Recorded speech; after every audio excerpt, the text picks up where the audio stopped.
All right. Hey guys, welcome to Elliott Wave Made Simple. I'm Brad. I have put in my 10,000 hours learning Elliott wave theory, so you don't have to. In today's video, I'm going to cover crude oil, natural gas, gold, silver, and a couple of bonus instruments. So be sure to stick around till the end. We're going to dive in starting with crude oil. All right, so looking at a 4-hour chart of crude oil, I've got this move up off of the September 10th low as a three-wave move. And what's interesting to me about this move is initially it could have been a 1, 2, and then this is wave 3. But wave 3, it didn't quite make it to the 1618. And the internal structure could also be a completed 5-wave move, even though it didn't make it up as high as I would have liked to have seen for a wave 3. And then look at the rejection, very nice wick on a 4-hour. And then now it's pulling back. It exceeded where an A wave typically would terminate, somewhere between the 3 and the 5. It came down a little lower, but you could argue this is 5 waves. It could also be 3. So instead of making myself crazy with over analysis, I'm going to keep it simple and take the market at face value. And what this is at face value for the moment is a 3-wave move. So where Elliott wave really shines is giving you parameters. So for a longer term player using maybe options or holding some kind of oil related stock, they want to, if you're bullish, you want to see a direct move higher and get above 78.46. However unlikely I think that is, it could happen, sure. So for now, that is a parameter, 78.46. And then if this is really the end of a B wave, then we should be seeing the beginnings of a C wave down, which is the first step to that is we want to see a completed 5-wave move down for wave 1 of C. If you don't really know what I'm talking about, be sure to check the video at the end of this video. I'm going to link it. It's an educational series that I've started on Elliott Wave to get you going. If you already know what I'm talking about here, you're going to understand this. So the next parameter is 76.24. Now, can it come back up a little higher? And does that mean, oh my God, all of a sudden we're bullish? No. Let's take a look at this bounce. Where did this bounce come to so far? Now, we're always looking for the 618 to 886 zone for a bounce. So 71.53 is the low for the moment. So if I put that tool, let's just go adjust this and get it exactly right. 53. So you can see that price is just poked above the 618. Okay, so it is in a zone that we look for rejection. Let me just move this over. I'd like to try to keep my charts as clean as I can for you. So the top right now is 78.46. So here is a zone that we're going to look for rejection. And have we gotten some rejection so far? Yeah. Let's move this over a little bit. So let's move this over a little bit and just see what Monday holds. What does Monday hold in relation to these parameters? So if it pops back up and gets above 76.24, you're just going to watch. This is possible that this is going to get one more wave up for a B wave. Now, if you've been following Elliott wave for any length of time, you know that B waves typically minimum get to the 618. Not always, but typically gets to a minimum of the 618. So we are in an acceptable zone for a B wave. Now, the structure of a B wave, very difficult to discern because a B wave is a variable type of wave. I mean, a B wave technically can come up and make a new high, and then if it starts declining in an impulsive fashion, it's still going to be considered a B wave. So we are always using a combination of fib levels and structure. Fib levels and structure of price really informs. So now that we have these basic parameters, 78.46, 76.26, and by the way, if this does want to start following through on a C wave lower, a really juicy target. I like this target. Look at all the liquidity in this candle, something I've learned from the professor, which is the Professor Trades Club. When you see a candle like this on a 4-hour or up, where it's just a ginormous candle with a lot of buying and the retracement really didn't happen, It's not unusual at all to see price come back down to grab this liquidity. Now, I don't care what you call it. It could be just a visual cue. Call it liquidity, get into the theory of why would that happen. I really don't care. I just look at what I know works, and it's a clue. Okay, so you combine all these clues, and I come up with this area being reasonable for a pullback. What we're watching, though, no need to get all into that. We just need to get into this and to see what is most likely from this region. So let's drop down from the 4-hour to a much smaller time frame on crude oil.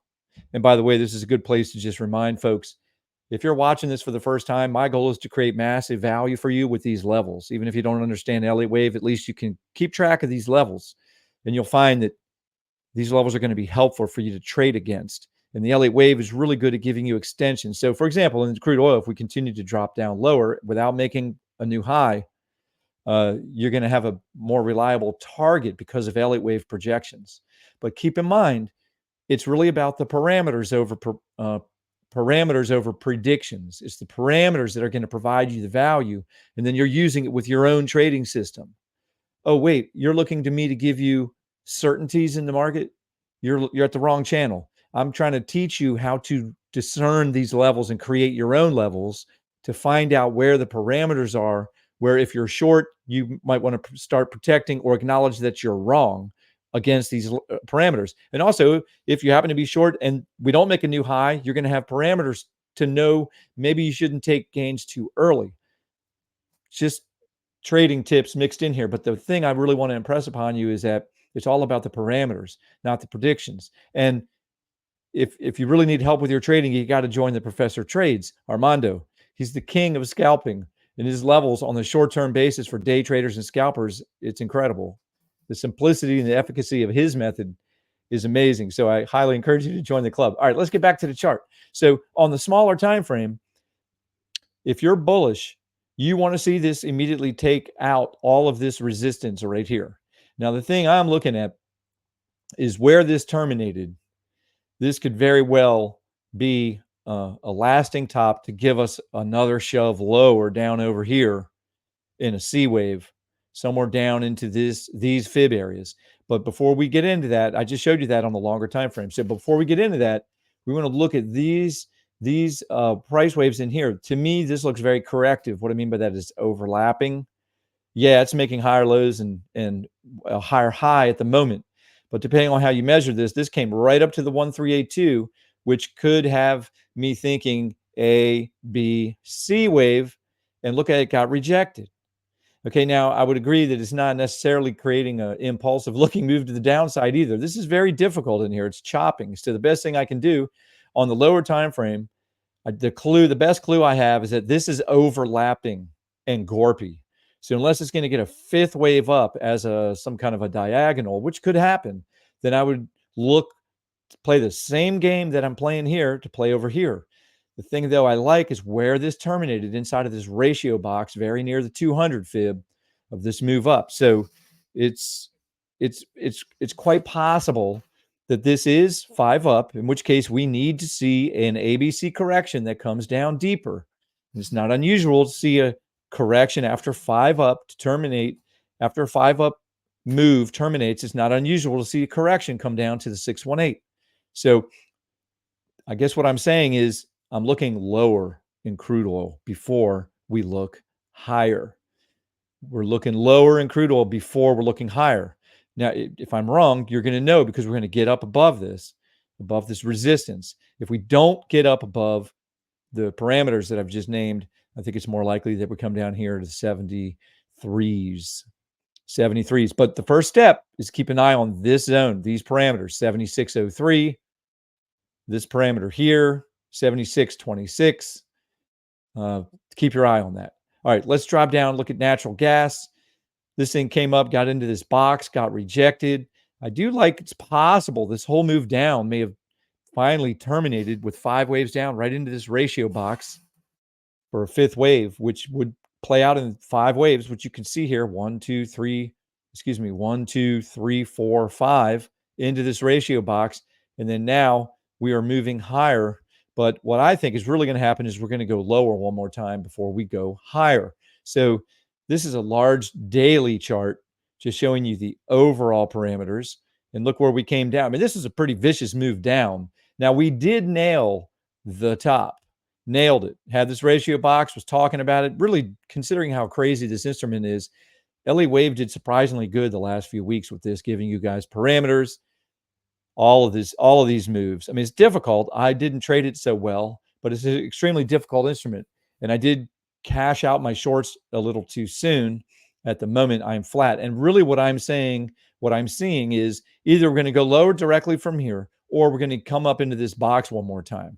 That's my personal thinking, is that this is what I'm paying attention to. If we can come up into this box, I'll very likely start stalking a short trade for a deeper pullback down into these zones at a minimum. I know it's crazy because of all the seasonal talk about natural gas.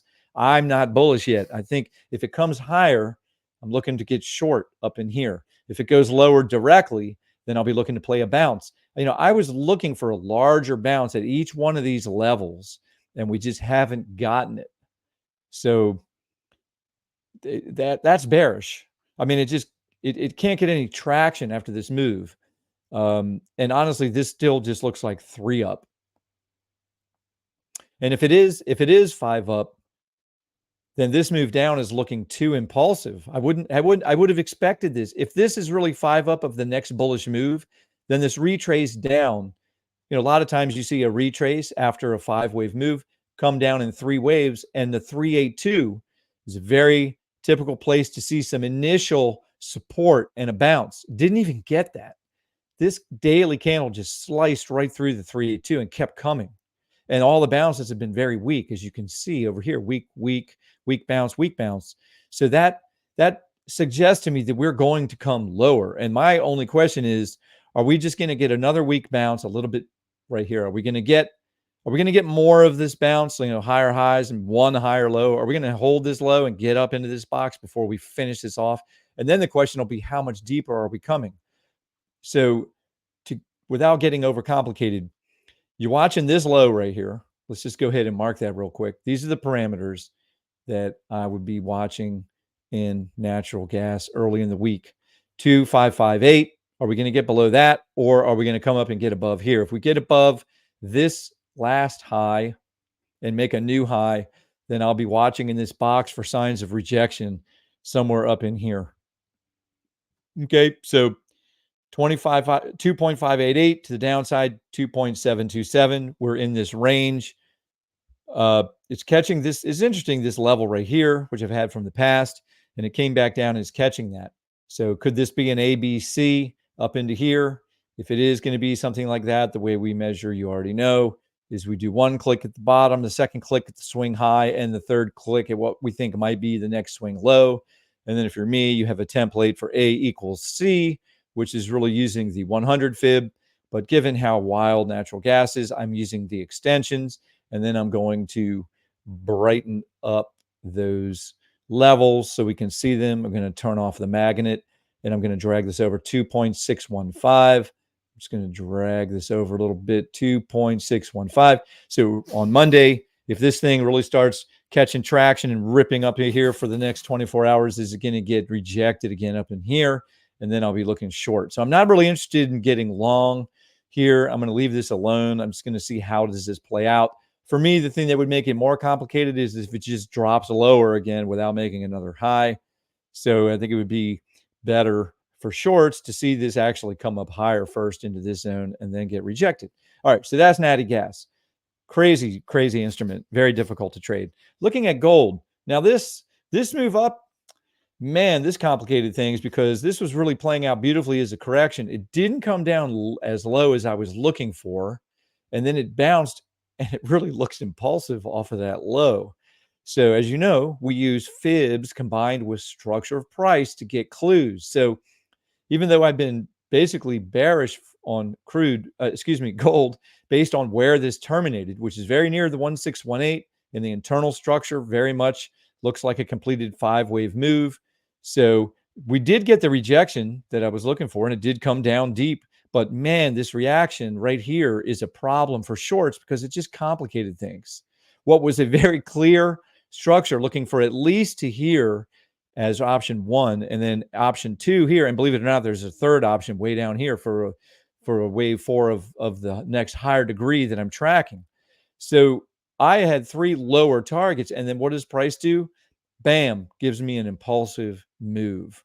So let's drill down one more level so we can see a little more closely. Now, I'm not getting into tracking at that level right here, but I can just tell you from the naked eye, this kind of looks like 1, 2, 3, 4, 5, which would suggest it's possible this is the bottom of a wave 4, which is in 3 waves, A, B, C, and it's just that it caught support. Let me show you this. Watch this. If I just flick on my tool for A equals C extensions, look where this terminated. 1, 2, 3, 6. Not an unusual fib level to see catch support for a C wave, which could mean it finished a 3-wave correction. And what would we expect to see after you see 5 up and you see a 3-wave correction, and then you see a 5-wave impulse? That suggests you're going to get one more pullback, and then you're going to go higher. As in, my counts are off, and this is a lower degree wave 4, and we still have yet to knock out a wave 5, which is going to go higher. So what are the parameters? Well, if this is already looking like 5 up, so I don't think if it keeps coming directly and does not get above 2708, then I'll consider this a B wave, which with another larger C wave. So we still are in wave 4. But so in other words, if this came higher directly, that would actually be slightly more bearish. I know this is counterintuitive, but because of the structure of price, this already looks like 5 up. Maybe it gets a few more squiggles, but if it keeps coming and gets all the way up into here, it's more likely it's a B wave masquerading as an impulsive wave. And then this is still reasonable territory for a B wave. So I'm going to be watching this very closely. I don't want to short metals in general. Yes, I have scalped silver a few times to the short side, but in my long-term account, I remain long and not interested in shorting metals. So really what I'm doing right here is waiting. But look, I'm giving you pretty good parameters. If this is going to be bullish, yeah, I can tolerate maybe a few squiggles higher from here. But if you're bullish, what you want to see is you want to see a pullback hold the 50% level and the 618. And now, wouldn't it be interesting if that coincides? Wherever this tops from, I will measure it. Maybe it already topped. Maybe it needs to come up a little higher. But you can believe once, I keep measuring stuff. Let me show you what I mean. I'm always measuring stuff, and you move stuff because I'm not predicting anything. I just want to see what is the structure of price, and I want to see where the fibs are in relation to the structure of price. So what I mean by that is if gold topped, I'm not saying that it did, but if it did, 2679. So I'm going to drag this over 2679. Okay. And I'm not going to get it exactly on there right now, just for the purposes of this video. So look where the 618 is. It's right at this level that has acted as kind of a supply demand. I don't care what you call it. It's just a level that price has interacted with several times in the recent past, including right here. So, and including this back test, which held it, and then it came up. So if this is finished already, then the 618 is right there. Now, look, if it squiggles a little higher, the 618 is still right at that level. So even if gold came up to the 764 before getting rejected, this could be considered a wave 1 of the next larger impulse higher. So the clue is, let's see where this terminates if it hasn't already, and then let's see how it moves down. Does it move down impulsively, or does it move down correctively? We want to see it move down correctively and hold. Wouldn't it be awesome if it happens to measure in a 3-wave move right into this zone? That's going to be a high probability swing long entry. High probability swing long entry from this area. So it's not up to me though. So right now, not doing anything with gold. Okay, silver. Oh man, silver. Why are you making it complicated as well? Similar to gold. This is holding support. It's moving up. I'm going to speed up this analysis. Is it an impulse or not? So here we are. If you were inside of the Professor Trades Club, you'll know exactly what this is because I was tracking the micro all week long. 1, 2, 3, 4. Inside of wave 5, as you know, if you're an Elliott wave guy, you should see another 5-wave structure. So we have the origins of the 1, 2. This is teetering on failure. This pivot zone, this is another Elliott wave idea, 618 to 764 is considered a pivot zone. It just provides a nice clue. So as long as price stays above 31.65, this structure has a chance to play out. So really what you want to see is you want to see this pop up and get into this green box and maybe give up another wave 4, a shallow pullback, and then one more shove higher. What'll happen from this box, if price can make it up into this box, we get another 3-wave pullback. I know I'm making you crazy because I know what you want. You want me just, Brad, just tell me where to go long and where to take gains, and then when I do that and I start predicting things and it doesn't go that way, then you're pissed off and Elliott wave sucks and Brad doesn't know what he's doing and blah blah. But if you're following the parameters and performing risk management, you will discover the efficacy of these levels. And by the way, if this is way too complicated for you, which is possible because it takes a long time to understand this stuff, just join the Professor Trades Club. Super, super affordable entry level if you're new at trading, or maybe you're not new at trading, but you're struggling with psychology. Highly recommend the Professor Trades Club. The link is in the description of this video. All right, so let me just knock out a couple parameters for you. So if you want to see immediate bullishness, you don't want to come back below 31.65 if it's going to be immediately bullish. And if you are riding some longs from over here, you're going to want to start peeling them off. I almost always take gains at the 1618 of any degree, almost every time. Sometimes not, but almost every time. The 1618, if you see it, is a great place to take gains. Okay, so that's what I'm looking for this week. So 31.65 to the downside. Now look, where is it? You see this X down here. You just don't want to see price lose this support. I mean, if you're immediately bullish, if you're looking to be immediately bullish, you don't want to see price come back down and get below 31.23. 31.23 has been an important level for a long time. By the way, if you've been following us, 31.75 has been an important level as well. So here we are, right back at 31.75 again. And then what am I giving you a parameter down here for? 31.23. I mean, look at 31.23. Is this zone important to silver or what?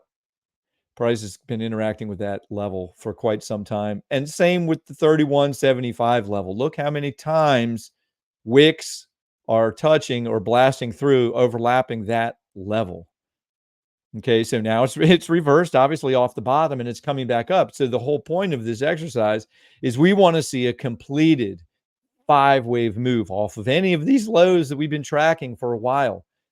If you can get a legit 5-wave move up and then a 3-wave correction. So if it sounds repetitive, like Brad, you're just wrong all the time because you're always talking about the same thing. And then if it doesn't play out, then you're showing a different parameter. Yeah. Yes, you'd be correct. I'm showing you parameters. If they fail, that means there's different parameters are now in place. It's parameters over predictions. Look, you have to learn how to manage your risk. You have to learn how to calculate your risk. Do you even know what I'm talking about? You have to know how to calculate your risk because the real name of this game is risk management. I'm just providing analysis. That's the easy part. Trading is the hard part. Analysis is easy. And actually, as challenging as this analysis is to learn and perform, as difficult as this analysis is to learn and perform, trading is harder. Trading is harder. All right, so you got some parameters, right? 31.65 is the first one to the downside, and 31.23 is the next one. All right, so here's a little bonus. I'm just going to keep it quick now. Nasdaq, look, if it wants to come up and make a new high, it's going to rack your brain to think that this thing could come back up to 20,800 or, maybe the 700s, mid to upper 700s. Yeah, possible. But, this is also where it would fail because you could argue it didn't really make a completed impulse down, although it could be some kind of a diagonal for the first wave down. And then this could be considered 3 waves up. So if it doesn't get above 20,538, then the downside setup remains intact. If it gets above this level right here and back tests it, and by the way, whenever I put a buy box on a chart, it's almost always what I'm implying is if you see a 1 hour candle come up into that box and close and then hold a back test, it's buyable. And, it doesn't mean it's not going to dip a bit lower, but the idea is the odd shift. If we get up into here with a 1 hour candle close, or even it shoots up and that candle closes up here and then it comes back down, I'll be buying that with a target of the minimum up at the lower edge of this supply demand zone box called 750, 20,750. So, and the thing is though, if this did top, the pullback is going to be brutal. So, or wonderful if you're short. So this is a really important zone. Actually, if you noticed a lot of these things I'm showing you, a lot of important zones this week. So that's the Nasdaq. Let's just do a currency pair, UJ. These yellow fibs, I'm very repetitive. So when you see yellow fibs or yellow labels on my chart, it's some kind of a 3-wave corrective move a great majority of the time. So, the 100 fib is a great place to see some rejection in a C wave, which is what we got. But then it didn't follow through and it came up higher and it got rejected sort of in the middle here. And now it's basically, let's just talk pure price action. We're talking higher highs, higher lows, right? Higher high, higher high, higher high, higher high, higher low, higher low, higher low, higher low. What does that mean? Okay, trend is up. Well, in a C wave, no overlap in a C wave because a C wave should be composed of 5 waves, which means no overlap between wave 4 and wave 1 a great majority of the time. So wouldn't it be interesting if UJ gets another shove and finishes off the C wave up in here? Now, this is a great parameter because if we're dead wrong and price keeps coming, this is really this would be a larger 3-wave move. If price makes it all the way up to this level up here, that would be a much larger 3-wave move, too big to be a corrective 3-wave move. So that would be considered an impulsive 3-wave move because a C wave should terminate anywhere from right now somewhere up into here. There's one extension remaining for a C wave, which could be the 1382, which as you can see is still not near this 618 up here. So this is where I'm expecting UJ to terminate. I just realized I misspoke. I was calling this the 1618. It's the 618.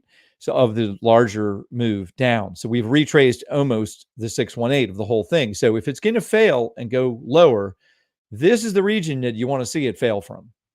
All right. So for us, a parameter, if you're already short, okay, here's what I recommend. Hopefully you're small enough to be short that you can take some heat, because if this comes up into here a little further, cool. Now, let me just do a little quick and dirty. I'm just curious. Let me see something. I'm not going to use the magnet because I just want to see. I want to take just 2 measurements for a ratio just to see. Yeah, so it's really a question of degrees. If this is the 3-4 right there, in other words, for a C wave, if the C wave should be composed of 5 waves a great majority of the time. So if it's something like this,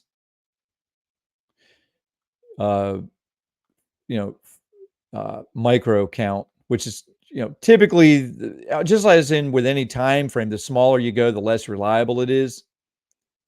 But I find it rather interesting that as I just throw on this little ratio, 1, 2, 3, 4, 5, this measures, I mean, this would be perfection actually if it comes up a little bit more and gets into here and then terminates. So just to really try to keep it simple.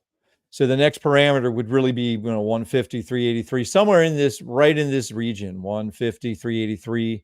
Don't really want to see much above 157.76.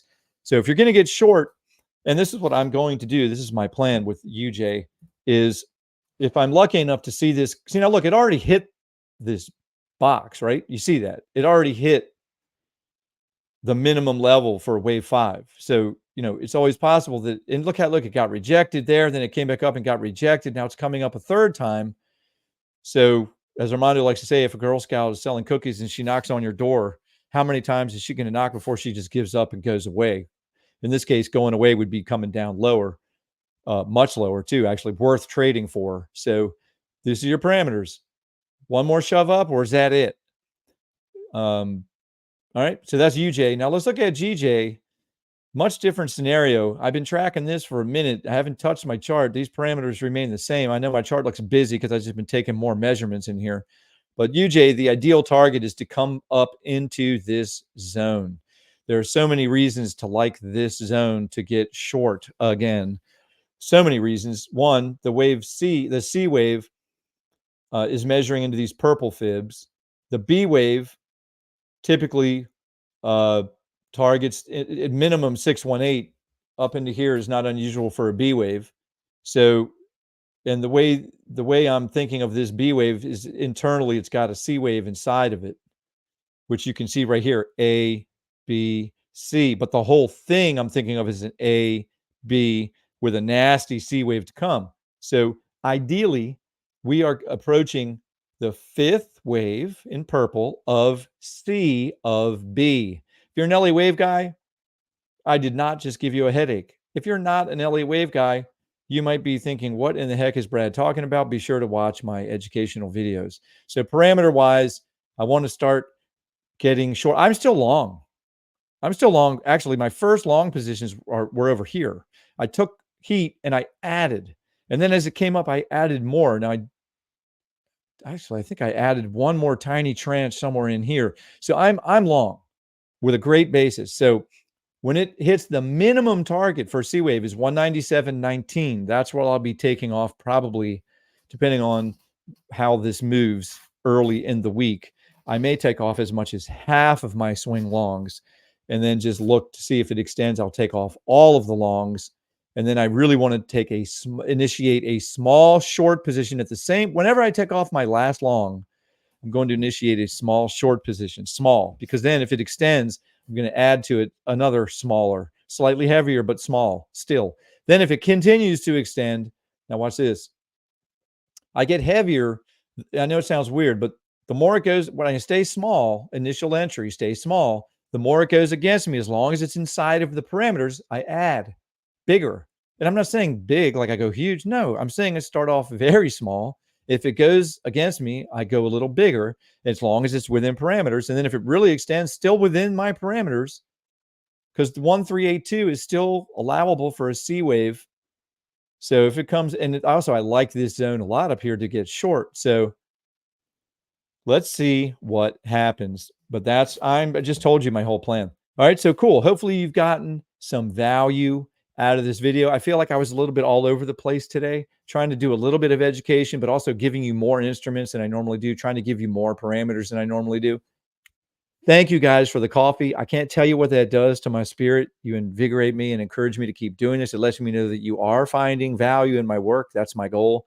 Condense down all this Elliott wave stuff, teach you a little bit along the way, give you parameters. And really, if you're in the Professor's Trading Club, I think you're rather enjoying the parameters, because what I'm doing is giving you the extended targets that Elliott wave is so good at, so that if you're using the professor's methodology to get these amazing entries and to grab gains quickly as a scalper, but there are times where if things really start extending, you want a little more guidance, and that's what the Elliott wave is giving you. So if you're in the Professor Trades Club, you're already getting some guidance on these instruments that I track in terms of the extensions from the Elliott wave extensions. Okay, most guys are finding that helpful. If it's still too much for you, fine, don't worry about it. Just pay attention to the parameters, the simple parameters I'm giving you, and follow Armando. Learn Armando's strategy using Fibonacci, because it's simpler, it's easier to grasp, it's more effective for the shorter term moves. Get in, get out, grab the bag, and be done. It's really the psychology. Elliott wave can create some unhealthy characteristics in your own psychology, because there are always projections in Elliott wave, always. So if you're constantly always looking for more, whereas, wait a minute, you just had an 80-cent move in crude oil with 3 contracts on. What do you take the gains, man? Take the money, grab the bag. maybe leave a runner on. Now, if you trade small enough, just what I was just saying about the currency pairs, if you including, it doesn't matter if it's crude or gold or silver. In fact, the more volatile, or natural gas, the more volatile the instrument is, the smaller you should be trading, so that you can layer in and layer out. And the beautiful thing about layering in and layering out is you can pay yourself quickly on the initial tranche and immediately protect the trade. This is what Armando is teaching in the club. Go small, take multiple positions, immediately pay yourself when you can, like 20 pips in, 30 pips in, depending on how it's moving. Immediately take gains and protect the rest. Then if it extends, you can take gain on the second tranche, and then you can really just go into cruise control and keep the stop really wide on that third tranche, looking for those higher fibs. But guess what? When the minimum higher fib is reached, take the daggone gains, because what happens is if you get a little too focused on the extensions of Elliott wave and the projections of Elliott wave, you're not going to pay yourself, because you're thinking it's going to go, because you're thinking that somehow this is predictive and that Elliott wave is providing you with like a treasure map. No, it's providing you with parameters. And Armando is going to provide you with the psychology improvements that you're going to need if you're going to be a successful trader over the long term. You're going to need some psychological tune-ups. Armando is the man. All right, guys. Thanks for watching. Hit the thumbs up. Subscribe so you get notices if you're getting value and you want to keep getting noticed. Subscribe and hit the notification bell so you'll know when I drop these videos. And do yourself a favor, look at my how-to section. I'll be dropping educational videos in there consistently so you can learn. All right, cool. Thanks for watching, guys. See you in the club. And whatever you do when you're trading futures, don't get killed. All right, see you in the room. Bye-bye.